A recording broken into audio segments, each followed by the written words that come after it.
Welcome to the Living Consciously TV show. We are coming to you live from our Denver studios. I'm your host, Coach Steve Toth, and also your moderator. And our theme today is how to take your own healing power back. And so let me begin with introducing you to our guest and also our health cast. And our guest today is Sue Ingebrigtsen. I hope I did justice to the last name. Sue, did I? It's Ingebrigtsen. Ingebrigtsen, okay. And she's joining us from California. Welcome to the show, Sue. Thank you. All right, and then next to Sue on the left is James McPartland. He is our health cast member and cast member, and he's joining us also from California. There's something going on with California today. Welcome to the show, James. Steve, it's always an honor and a privilege to be spending a Saturday with you. Ditto. We're overwhelmed with Californians, which reminds me, our next Californian is next to James right now, and her name is Jane Eileen Cohen, and she's our health and spirituality cast member, and she's also joining us from San Diego, California. Welcome to the show, Jane. Thanks, Steve. Glad to be here. Fantastic. And last but not least, somebody from the cold ice box, Alicia Kramer. She is to the right of Jane right now, and she's joining us. She's in our health and self-growth cast, and she's joining us from Wisconsin. Welcome to the show. Thank you. Alicia. It's good to have you all on the show. So let's begin the show with how the hour is going to go, and we're going to do 4 segments. And the first segment will be very short, and all we're going to do is just explain a little bit what is the Living Consciously show is really about for people that are joining us on this live broadcast for the first time. And our second segment, we're going to be talking about what are the issues and problems with people giving away their power when it comes to their health. And the third segment, what we're going to do is we are going to have a discussion and a dialogue about how our guests and also our cast members have used to assist themselves as well as their clients and others, assisting them how to gain their healing power back when it comes to their health. In our fourth segment, if we have time, we will entertain some callers, some live callers from the show, and that's how we're going to go. So let's begin with what is the Living Consciously show is all about, and I will begin, and if any of the cast members have anything to add, please do. So for me, the Living Consciously TV show is something absolutely incredible that we are involved in, because I believe that for hundreds of years, people have been talking about consciousness, and there's lots of people that become very good at, and they became masters at talking about it, but not too many of us have become masters being it. So what this show is really all about is to be conscious. And what we are committed to as a team is to be in the present moment, like right now, generate the show. Our shows are not scripted whatsoever. The only thing I have written down on these 2 pages of paper is people's names and where they're from, so that I don't mess up anybody's name. But other than that, we're generating the show as we go, and we are connected to ourselves. We are connected to our truth. We are connected to our love and our light, and that's how the show gets generated. So this way, we can provide actually an alternative to people that are viewing our show and watching our show, and the alternative is from being confused, being forced to do something, being controlled, and all those other negative things that I think most people are used to. So that's what I have coming to me right now. So anybody has anything to add? Hey, Steve, I'd love to jump in, and I think I'd reinforce all the things that you brought up. Additionally, to me, being conscious or part of this program is about getting to truth. And what's really unique about today's guest is there's a lot of fear that we have to overcome, and sometimes we're afraid of finding the truth, but as they say, the truth will set you free. What Sue's journey will teach us today is about finding the truth, getting to the truth, and the amazing power that it has to heal the individual by having the courage to take action on one's own health and psychology. So to me, she epitomizes what we're trying to do here on the program. Yes, absolutely. And let me add to that, James, that yes, the truth will set us free, but first, it will tick us off. I didn't say it was going to be fun. Oh, it will be fun. I guarantee it. All right, so leading question. And this is to our guest, of course, Sue. Why do most people choose stress, frustration, fear, doubt when it comes to their health?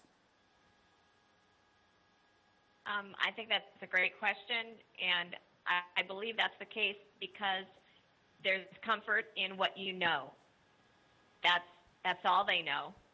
They don't know anything about striking out and finding their own truth, finding resources that work for them, finding sources that are outside their little world, and so it feels safe to stay where they are, even though that may be stuck. Yeah, Sue, your cam froze on us, so if you want to restart it, go ahead. Okay, I think it came back. All right, so what do you mean, Sue, that that's what they know? How did they get to know all these things? Like, how did they get to know stress, frustration, fear, doubt? Where did that come from? I think a lot of it is modeling, even though they don't know that or might not have consciously thought about that. I think they model the behaviors of their family members and their parents and their community members. They model the fear or pain, anxiety, those things that they see in the medical community, people that they feel are authorities to them. They model that behavior, and when they're told there's nothing they can do, obviously, that's where they feel they're stuck. And they model the behavior of people that they find in support groups and at work and in places like that. And so it just kind of feeds off each other, but it's all into the negative direction rather than taking a hold of it, making change, and leading it into a positive direction. Right, and I'm listening to you very intuitively, and I'm hearing something that you're not directly saying, and what I'm hearing is, would it be accurate that people are conditioned? Like Sure. from the beginning of our lives when we were first born, and probably in the first few years, we are incredibly conditioned by our parents, by our relatives, by schooling, by community, by people in general, how life is and how it should be, and we buy it hook, line, and sinker. Is that accurate? Yeah. We're I'd like conditioned to- to what's acceptable. I'd like to say something about that. I really don't want us to put this in a framework of that we're victims of other people, because I think that that's not really helpful. I see it more as an evolutionary process. It's the difference between basing your experience of reality on what people say outside of yourself or things that you observe outside of yourself versus evolving to a place where you can directly access direct experience where you find out something new. So that's an evolutionary process that people are doing more and more of, actually. Mm-hmm. Yes, I understand that. However, what we talk about in the first, in the second segment of the show is a little bit negative, and I know that most of us have maybe have some resistance towards that, but unfortunately, the truth is, and James was talking about this at the beginning of the show, is that, yes, we want to talk about the truth, and there is no ultimate truth. There is my truth, there's your truth, and it's all different. But my truth is that most people, and how do I know this?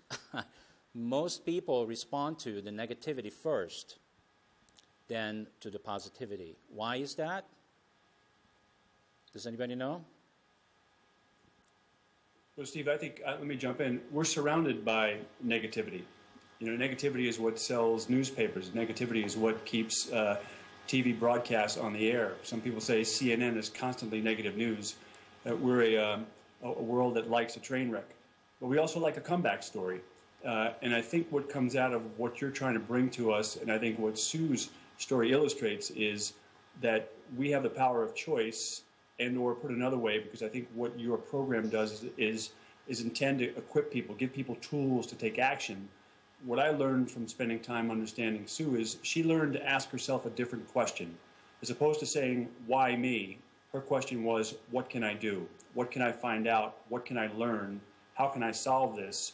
And when you ask yourself the type of questions that are open-ended to find solutions, there's a likelihood that you can get to those solutions. If you believe it can't be done by asking yourself those questions, then it can't be done. She found a way to see it through. Yes, absolutely, I agree.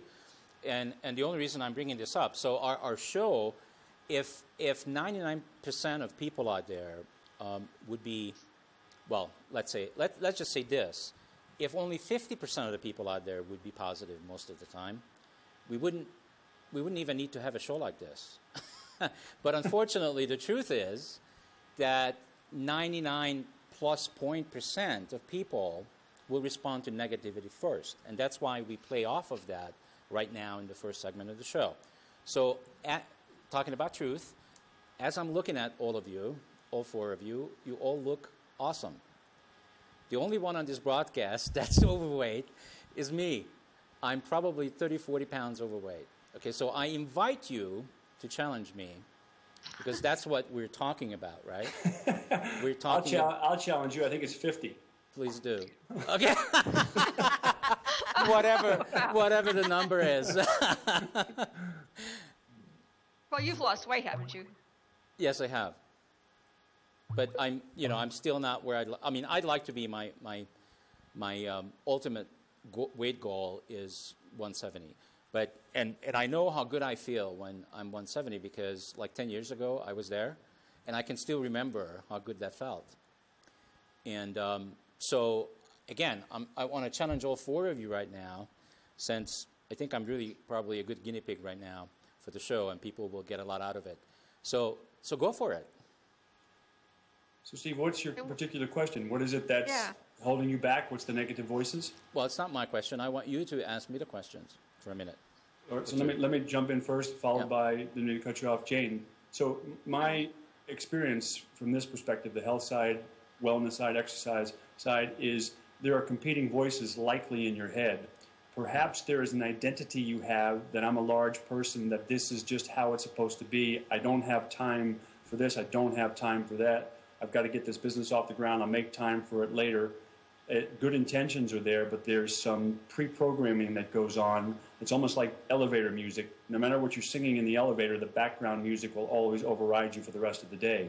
So my suspicion would be is your subconscious is telling you you're not that person at 170. You're that person who's 30 or 40 pounds larger, and therefore the outcome remains the same. Okay. So let me respond to that. So I don't feel that I have a conversation going on that I'm supposed to be 30, 40 pounds heavier, although it could be a subconscious message. And if it's a subconscious message, I wouldn't know about it. However, there is a conversation in my head is what comes first is my business. And I'm extremely busy, and I have a lot going on, and I will always, like for example, if there is a choice to do something for my business or for a client, I will choose that first before I choose to get on my bike. And I've done a number of things in the past year that got me out of this conversation, but I only succeeded temporarily. So I got on a program where I challenged my eating habits, and I made tremendous improvements. I got rid of fast food. I got rid of Diet Pepsi and those kind of sodas. I don't even drink them anymore. So I made tremendous improvements in that area. And I made some improvements in my exercise. However, they seem to be temporary. It's like I do it for a while, and I feel really good about it. And then just before it could have an opportunity to have it to be a habit where I can't live without doing it, I quit. So what do you think about that? I'd like to jump in, Steve. Okay. You know, I work with a lot of people in the area of health and weight, and it really is a deep process in a lot of cases. If it wasn't, there wouldn't be the struggle. You wouldn't be at this point.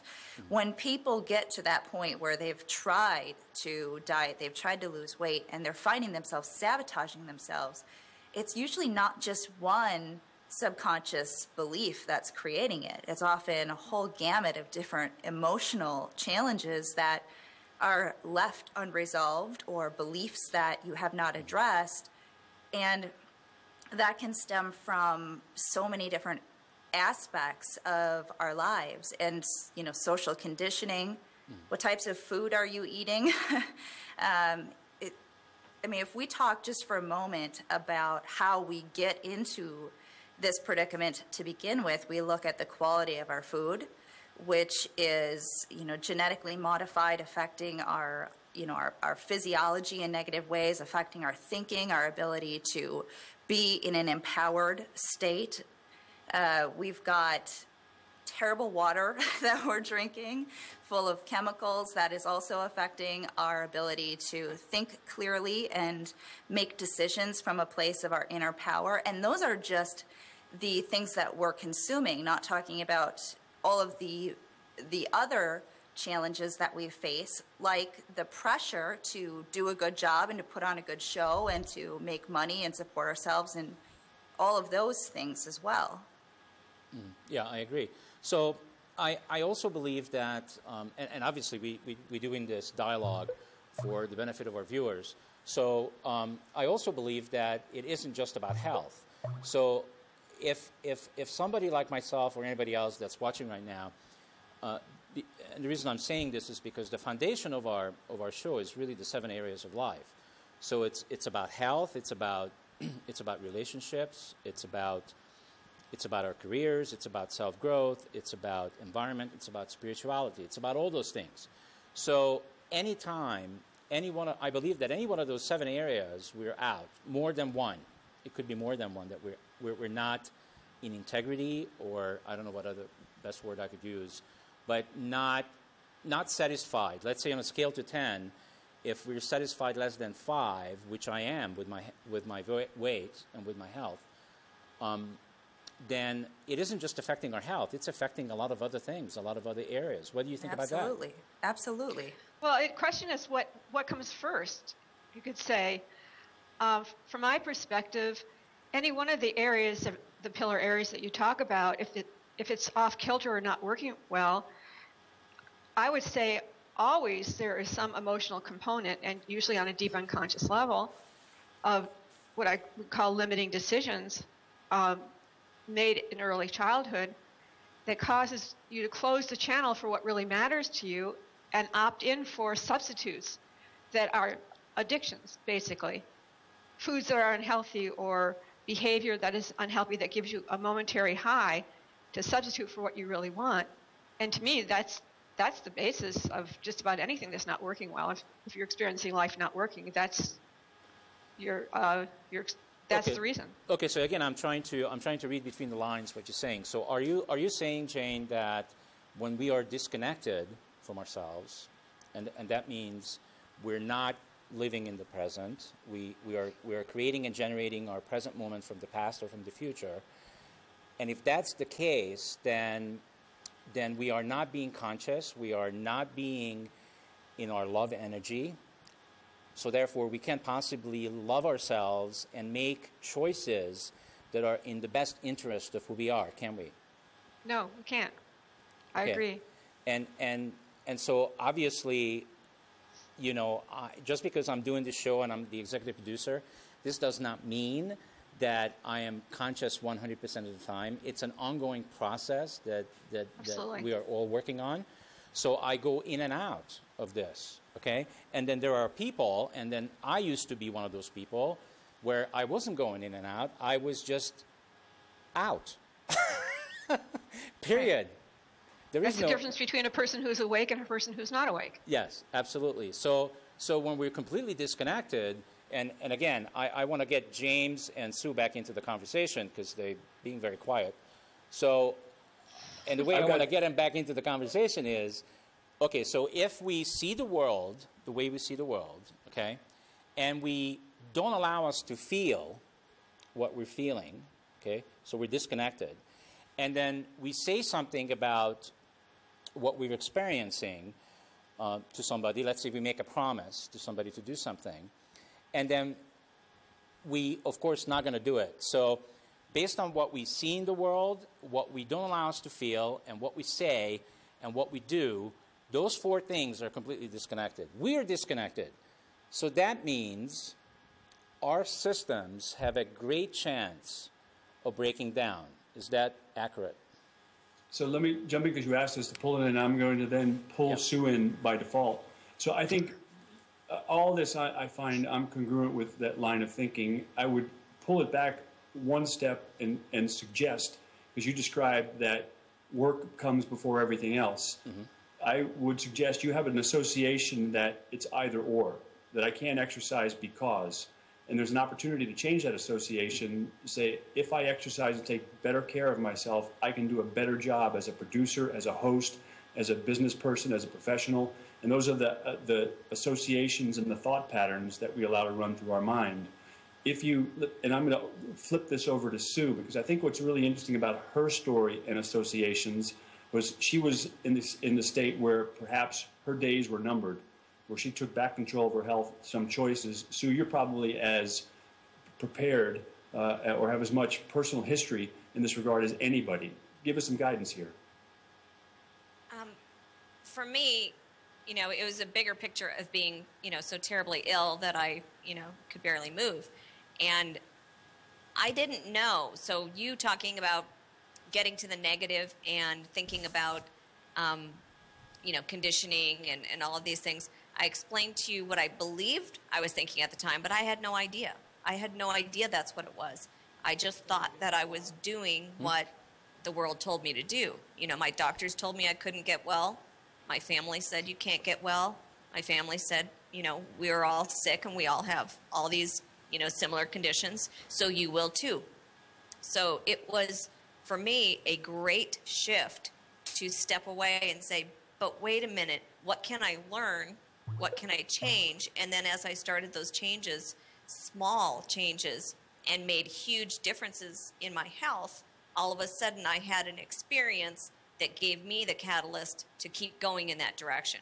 It wasn't any great aha or, gee, I'm going to do this or choosing or any of those things.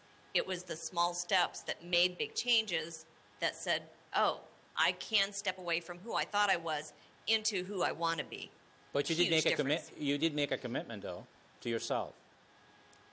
I made a commitment to myself to prove that eating well wouldn't make a difference. I did.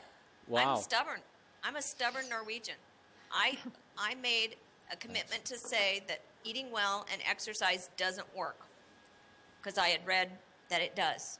So I wanted to prove a point that it didn't matter. And it does matter. Not only does it matter, it matters a whole lot. What you eat, every bite you put in your mouth makes a big difference on who you want to be, the life you want to live. Simple as that. Yeah. Sorry. So you were looking for truth. That's the thing, is you were looking for truth. I didn't know it, but yeah. Yeah. That's an important point, Jane. Yeah. Yeah. So it almost sounds like to me that we, and let me check this out with you, so that we must know, in order to be on this path, we must know who we are. If we don't know who we are, we can't ask the question, is what just I am about to put in my mouth, is that in the best interest of who I am, right? I don't think people start knowing who they are. No, I think it's a process of learning who you are through each decision that you make. Each challenge that's presented. You learn more about who you are and what you value. And it really is a reality check, when you're facing a crisis and you don't really know who you are. You're like, well, pardon my language, but what the hell is going on here? What am I supposed to be doing here? Something isn't right. Yeah. And then you start to question. Well, the first step in knowing who you are is standing the question. The first step in knowing anything or any form of wisdom is say, I don't know what's going on here. I don't know what this means. And that's opening a spot for something true to come in. The change that Sue made is that she was opening to truth. She thought the truth was one thing, and she was testing it out, and she was evidently open to seeing what was actually there. Right. Yes. Opening a space so that something new can come in is the way forward. Yeah. And this is a really important point. So I want to pause here for a second, because I think this is really important for our viewers. So, and please feel free to share yourself about this. But for me, For most of my life, I did not know who I was. And when this process began for me was 8 years ago, all of a sudden I said, and something enormous happened with me, like the best way I can describe it without going into details, which I don't want to do right now, because I've done this on the show before, is when you get down to as deep in the hole as you can get, where there's no deeper to go, most of us have to make the choice that either you're going to climb out or you're not going to. What do you think about that? I write about that in my book, about digging my way into a cave, and you get to the point where you say, okay, it's still dark, I'm still in pain, I still don't know what I'm doing, but do I keep digging and go forward, or do I start backing up and go out? It's just a decision. Yeah, so you're that's still in the dark. Okay. And Awesome. Steve, I'd like to add that, if you looked at it, maybe we use the subset example of you talked about your body weight, because that's a subset of the overall picture of who you are. I would suggest that it's also percentage of time, because let's say I come from the business world and things are all about measurements. So it's also the percentage of time you spend or one spends on focusing on getting to the solutions or getting to the answer or finding out more. It's who you surround yourself with. It's the literature that you read, what you put into your mind. And, it is the people that are around you. Who you're around is who you become, and you get what you focus on. My experience, particularly in the area of health and fitness, I spent a lot of time trying to get people healthy over 25 years, is people take steps, they don't see results. We're a fast food nation, quick answers, we got to move. Technology's got us on the fly, everything happens fast. People get frustrated and sort of go back to old patterns. And if you looked at the percentage of time allocated to education, information, time for exercise around other people, those influences would start to shift you, because I don't think we can do it alone. And one of the benefits of this program is it's the people, it's the support systems around us to help us get there.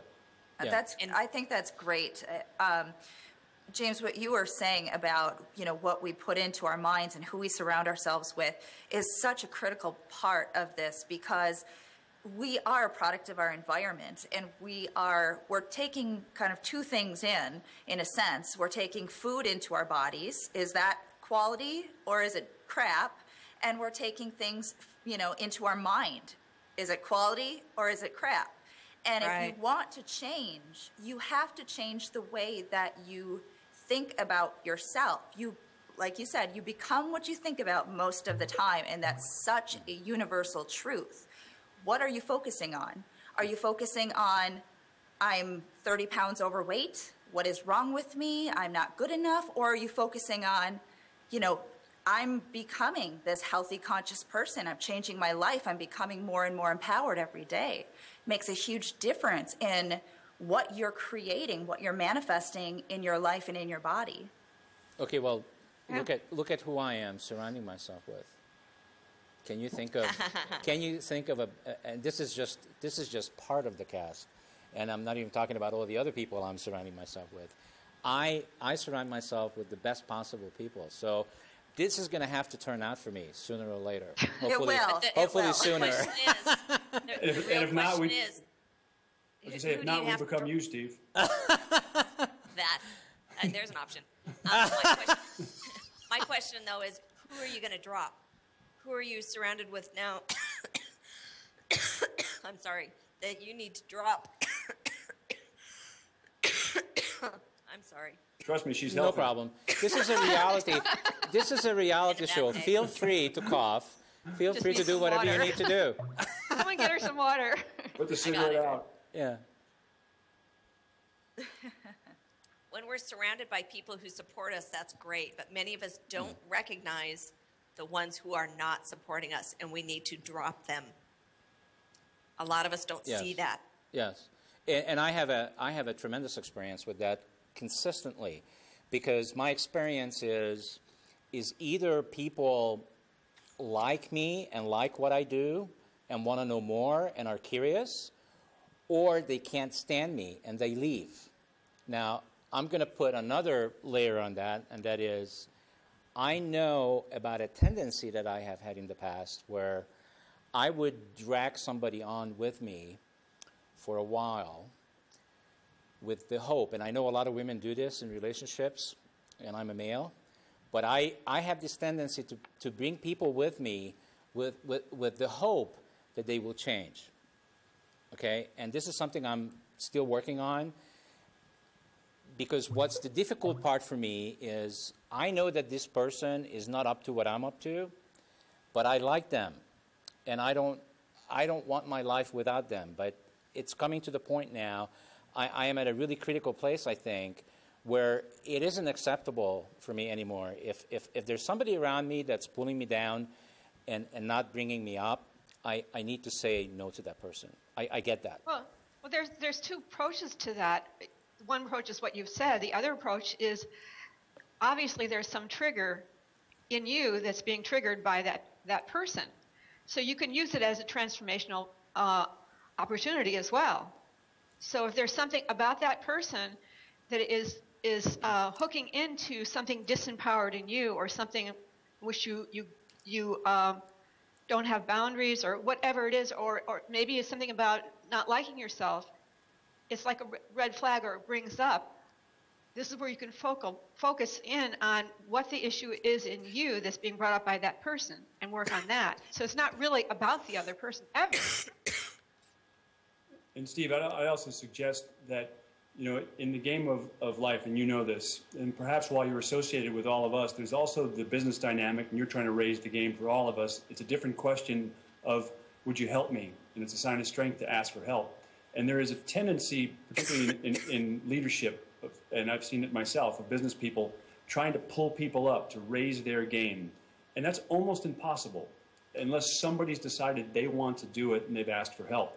You can't send your ducks to Eagle School, right? So I would suggest that the hook that you put in, the hook you put into other people is perhaps a hook you can put into people that will pull you up. Because if you want to be a great TV host, you get around those people. A great tennis player, you play with people above you. I have news for you. I'm already a great TV host. How do you like that? Well, I would say, listen, those are the right thoughts. You will get there one day when you grow up. It could be your weight that's holding you back. Okay. So No, that is not true. No, it's not holding you back. Listen, you have the courage to step forward, and you have the courage to disclose what you're trying to improve. And I think that example. Well, here's the conversation I want to have about that. So I know that I'm 40 pounds overweight. Whatever the number is, I don't care. It doesn't make a difference. The number keeps changing. 30, 40, 50, whatever it is, doesn't matter. You've gotten lighter on this program. But here is what matters. What matters is that, in a way, I'm not even uncomfortable about it, because it's not in my way of having an incredible show right now. Okay? It is something that I'm aware of, that because I know how people, quote unquote, judge based on first impressions. And I'm paying attention to this conversation in my head that says, I am doing this program called Living Consciously, and the fact that I am overweight is not acceptable to what I'm up to. Does that make sense so far? It's not acceptable to what? It's not acceptable, based on what I'm up to and what my commitment is about this show called Living Consciously TV. I need to be a leader and walk the talk. Can I interject for a second, Steve? Please.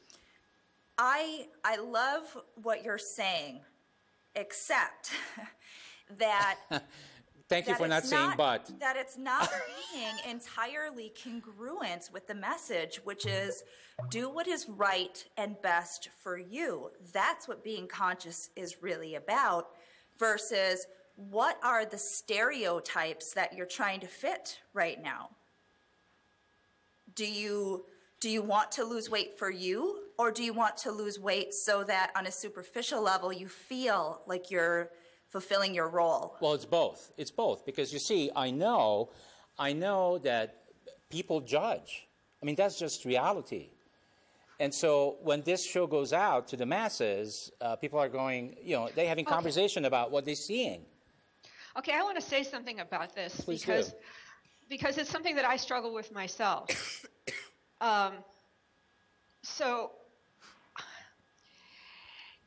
it's about, and it really does have to do with where the judgment comes from. It's when you're doing the best you can, it's really between you and the universe or the divine or the larger truth on a soul level. You do the best you can from where you are, and that's all you can do. And if you're doing that, then you're congruent with your relationship with the larger truth, and you can move forward. For me, I have a neck tremor, and that is really uncomfortable for me on TV shows, and it gets worse when I'm nervous. And so I can, often I can be down on myself about that. Oh, you really screwed up there. But, I have learned, and I keep learning this because it's a really hard lesson, that when I do the best I can in the circumstance that I'm in relationship with a larger truth, and therefore I'm on my path. And it's not about appearing perfect. It's like I used to work with an autistic girl, and the whole population of people with various challenges and Down syndromes and stuff, and I learned that a person who has that kind of disability, for them to learn to tie their shoe, is as great, if not greater, than someone who has become a millionaire. So, there's my 2 cents. Okay. Hey, Steve, I'd like to add something to you, because we keep coming back to something that you're obviously asking for help for in your own way. That's my interpretation. Right. And so I got a couple things here. One is, I believe if you have a strong enough why in life, you can do anything.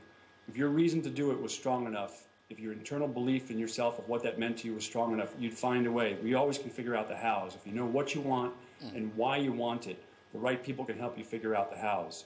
If there is from you a question of, can I do this, or a statement of, I'm going to do this, if you thought about it and maybe you wanted to sleep on it, to make a statement on the show to say, look, guys, I'm committed to this. I want my body to change for me because of how it makes me feel and how I'll show up and how I'll perform, then it's about a commitment. If you make a commitment and you ask for help, this team will rally around you, and Absolutely. Every show we'll get with you, and hell, we'll have a weigh-in together. We want you, it'll be Body by Toth t-shirts. We want you to win. I'm going to make that commitment right now. So I'm committed in front of you and the entire world that it is important. It's very important to me to be healthy and to be at the ideal weight that I need to be at, because I want to live for a long, long time. Because my message and what I'm up to, I want it to be here for hundreds of years. Okay, so I want to make sure for myself that I'm healthy and I'm able to do this for as long as I can do it. Well, I'm in. I'm emailing you my hypnosis library for weight loss after the show, Steve. Okay. Okay, fantastic. All right, so I want to just take a moment to remind everyone that it's about that time that we're going to entertain some call-ins. But in the meantime, we're going to be talking about our third segment of the show, which is solutions, and we're already actually in that segment because we are talking about solutions. But the call-in number is 720-222-0158. Let me repeat that one more time. It's 720-222-0158, and you can see it on the screen as well. So give us a call, and you can ask any question of the cast, and we'll give you our best answers, our best truth. So let's continue to talk about solutions. So obviously we are showing to our viewers right now that one of the solutions is to ask for help and get community involved and get people to assist us, right?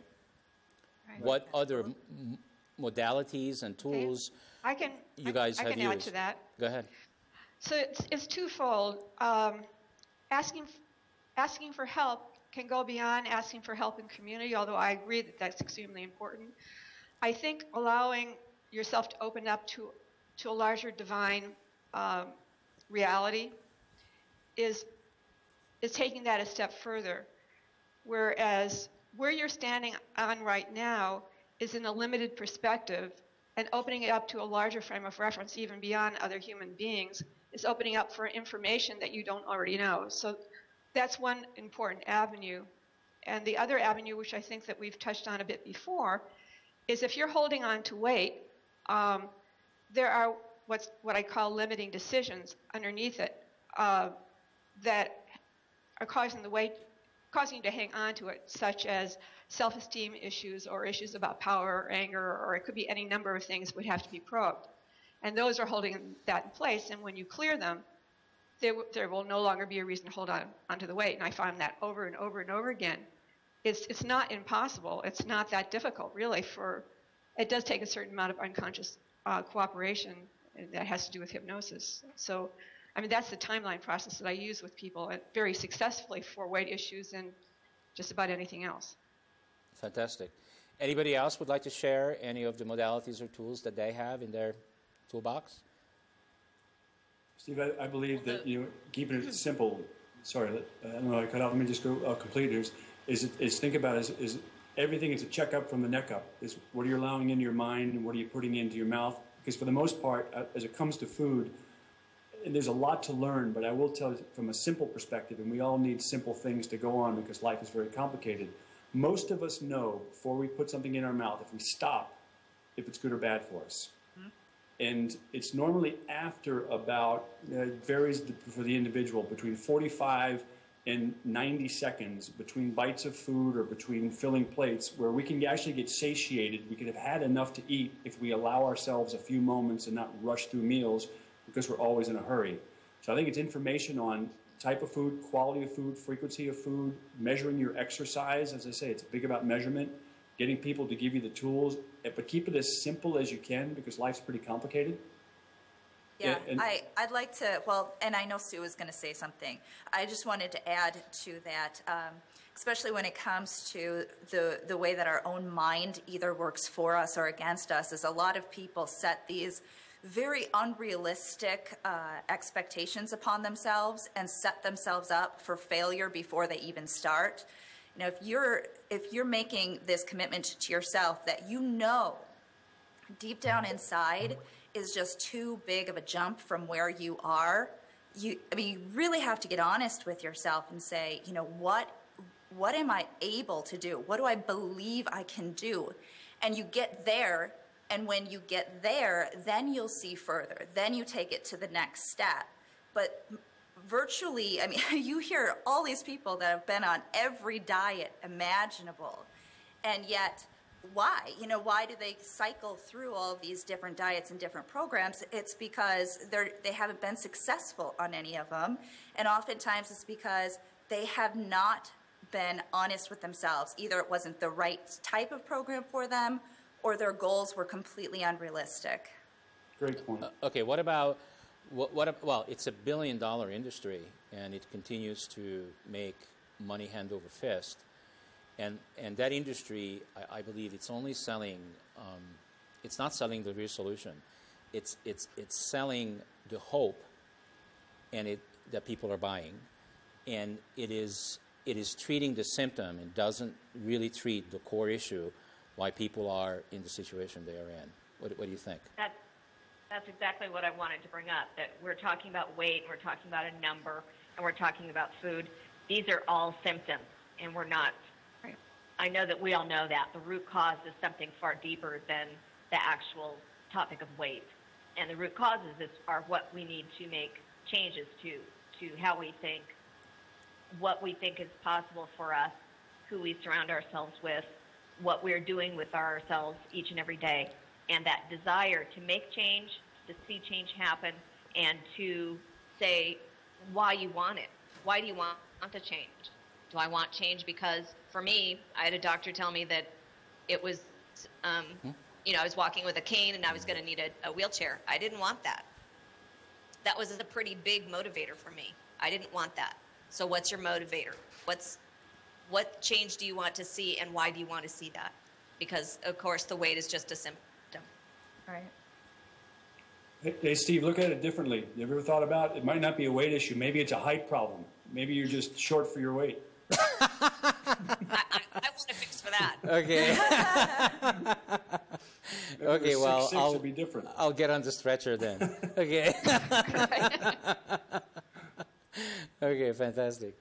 All right, so I think this is very what we're communicating here. I think is very, very powerful, and let's just summarize it. I mean, we still have some time, but let's just summarize it. So I believe that the real message is that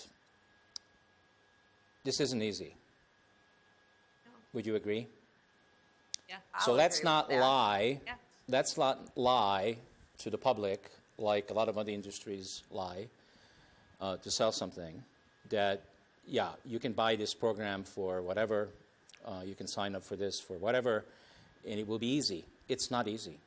If it was easy, we wouldn't have the statistics we have, like, what, 50+% people in the United States are obese. I'm not even talking about the world, I'm just talking about our country, right? If it was that easy, these statistics wouldn't be staring back at us.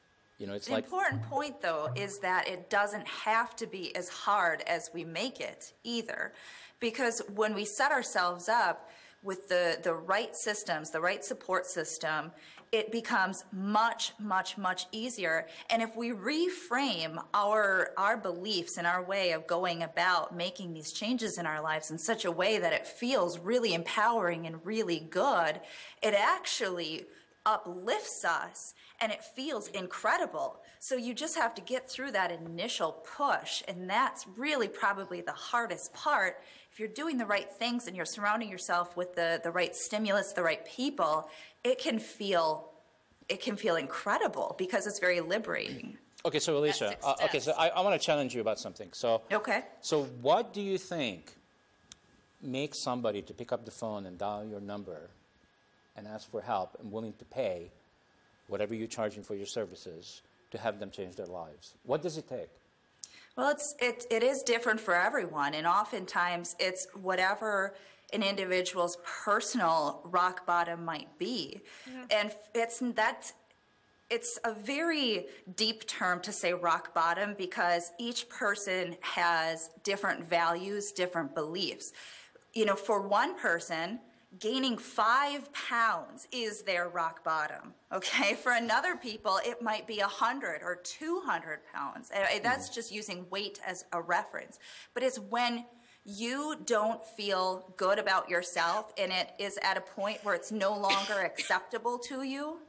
And that, of course, is going to vary from individual to individual. But something triggered you and you decided that you're going to make a change. You may not know how, but you start to seek out solutions because your trigger button's basically been pushed. Okay, so it begins with the individual. There's something that's happening, and I used to say, and I'm not sure that this is accurate anymore, so I need your help about this. I used to say that what it takes for people to change is at least it requires an accident, it requires a divorce, it requires getting fired from your job, it requires a 2x4 from the universe. Yeah, it requires something like that for people even to wake up and go, hey, there is something not okay here. Right, and I think the thing about that is what's causing the problem is the ground that the person is standing on. It's the way you are interpreting reality from where you are. And so it takes something to sort of shock you out of it, to let you know that this ground that you're standing on is not working. And for someone to be open to something different than the way they've been interpreting reality is a really big step. It's like leaving something that you know to something that you don't know. And it's like you don't jump off a cliff unless the tiger is chasing you. And so that's what life does. On occasion, the tiger is chasing you. You have to let go of where you're standing and let yourself be pushed onto different ground. And that's how change occurs. So, and life has a way of delivering those tigers, when it's the right time. Right. It's got to be a level of discomfort that you're no longer willing to put up with. Yeah. Okay, got it. So what about all these people that have been in the personal development industry for, 5, 10, 15, 20, 30 years, and they still not there? They're still not where they would like to be in terms of their health, in terms of their life. I don't think that proves anything. Okay. No. I think that each person is on their own path in life, their own soul's journey, and some people's lifetimes are more challenging than others, or some lifetime. This is obviously from the perspective of different lifetimes, which you may or may not believe, but some people have more challenges in a particular lifetime. That doesn't mean that they are failing. That means there is just a lot more that they're trying to accomplish in this lifetime. And what does there mean? We're all different. You know, I'm not exactly where I'd like to be either. Well, yes, but wait a minute. When I'm talking about the the consciousness of the planet, when I'm talking about, for example, the United States of America, okay, I believe that we all are responsible and accountable for where we are today. Do you believe that? Yeah. Yeah. Okay. Absolutely. But not everybody takes 100% responsibility, and not all of our information sources are 100% accurate. So you can be working your butt off to achieve a certain goal, but if the information that, you know, the playbook with the rules is giving you false information, you're probably not going to be very successful. And unfortunately, there is a lot. I mean, okay, well, using Steve's example here of an individual who's been on this journey of, you know, self-development, and they have not achieved what they want in life. So I'm referring to one specific goal in this example. You know, we have a lot of information sources, and I'm saying that if you're not getting the correct information, like if you don't have the right directions to get from point A to point B, you're probably going to end up elsewhere. That's from the perspective that you're judging, and of course we all do, judging how far you've come on the basis of what the information is that's from outside of yourself. And the point I was trying to make before is, you know, sometimes I feel as though I'm failing terribly in relation to what it looks like from outside of myself, but I know inside of myself that I'm taking the steps that I need to take, and I'm doing the best I can from where I'm at. So from the larger perspective, I'm succeeding. Might not, you know, feel so great. Well, and that's the difference between being conscious, right, and knowing that you're doing the best that you can, and also knowing that we are human and we're prone to not always feeling great 100% of the time, versus the way that I interpreted Steve's comment was more from a perspective of all of this achievement, more of an external achievement sort of, and I may be misinterpreting, but clearly there's a very big distinction between our own internal reference points and, you know, what is perceived as, you know, the external achievement.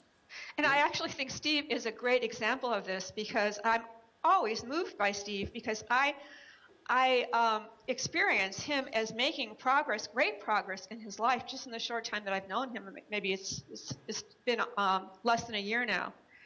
And sometimes we don't look that great on the outside, and we, you know, make mistakes and stuff, but I can feel that live energy moving towards truth, moving towards, he's being moved along by his guidance, by some larger truth.